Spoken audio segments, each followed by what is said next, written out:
Donc on est au Sable d'Olonne au cinéma Le Grand Palace pour l'avant-première du film C'est toi que j'attendais, enfin du documentaire. Est-ce que, sans entrer dans les détails, est-ce que vous pouvez nous le présenter? Voilà. Alors ce film, c'est une immersion dans le monde de l'adoption, où j'ai suivi pendant plus d'une année des personnes désireuses d'adopter, une petite fille sur le point d'être adoptée et des personnes à la recherche de leurs origines.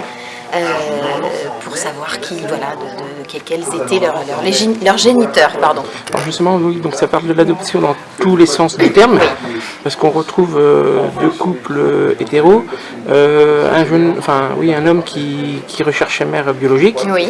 Et une fille qui recherche son enfant qui a été placé sous X. Comment s'opère le choix des personnes que vous suivez? C'est un coup de cœur. C'est choisir les personnes qui vont vouloir se confier, témoigner, raconter leur vie. Voilà, c'est un vrai coup de cœur. C'est une envie de partager une aventure, une histoire. C'est comme une amitié qui commence, donc c'est un vrai choix. Alors, ces personnes, vous les avez rencontrées comment? Où est-ce que vous les avez choisies? Comment on les choisit? Alors, j'ai mis des petites annonces un petit peu partout sur les réseaux sociaux, des annonces dans les organismes liés à l'adoption.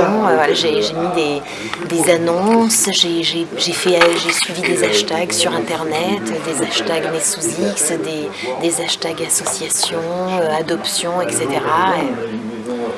Comment on arrive à les convaincre justement ces personnes? Parce que c'est pas facile de les convaincre, on rentre quand même dans l'intimité.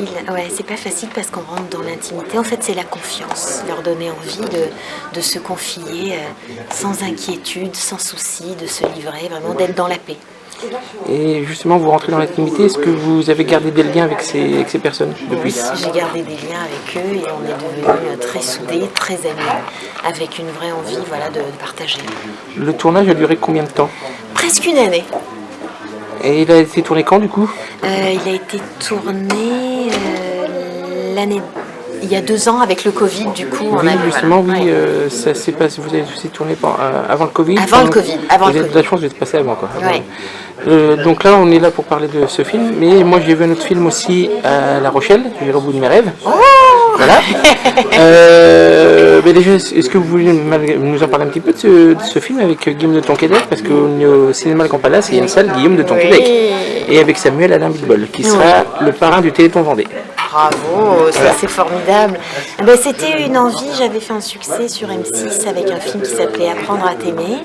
Et j'ai eu envie de continuer l'aventure et de parler des personnes en situation de handicap, des personnes porteuses de trisomie arrivant dans l'âge adulte. Ça s'est passé comme ça.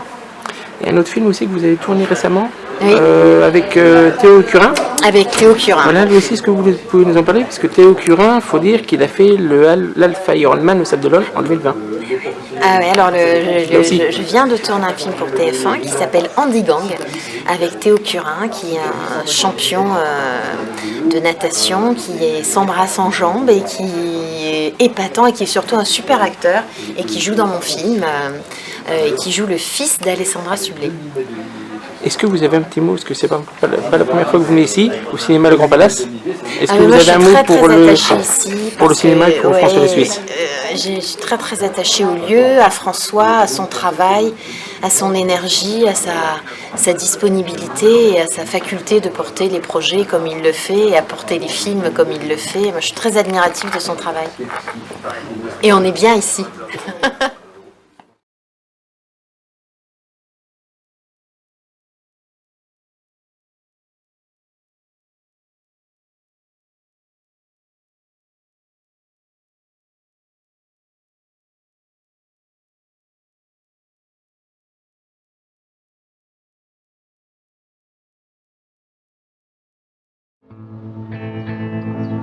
Il me posait des questions, Gilles, mais j'arrivais pas à exprimer les choses ou à bien les exprimer, ou je m'agaçais, je m'énervais. Et du coup, je lui ai dit, si tu veux 8 enfants, il faut que tu trouves quelqu'un d'autre. Je veux un enfant, je veux un enfant.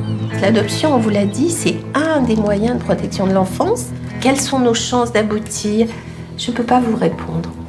Au début, les gens nous demandent des nouvelles toutes les semaines. Il faut qu'on leur explique que ça ne va pas se passer comme ça. Et on ne sait pas si ça arrivera.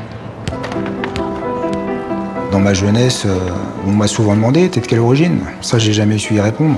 Ça, c'est papa quand il était petit. Donc là, elle le dit, elle dit mon père a été adopté, il est sous X, il connaît pas sa famille. My father, he thought I was far too young to be a mother. So I think straight away he felt the best thing was for an adoption. I'd love to find out what he's doing now and is he happy. Donc on est dans le cas le plus courant qui est un enfant qui est né d'un accouchement anonyme. Ah, tu fais des sourires, bravo. Donc je vous montre les photos de cette petite fille qui est très mignonne. Pleurez pas, vous allez me faire pleurer. Et on va aller voir papa et maman. Je vous présente Mathilde. Et si j'ai pu vous donner son nom, c'est que Romain m'a autorisé à vous donner ses coordonnées. À chaque anniversaire, en fait, je me dis qu'elle doit penser à moi, c'est obligé.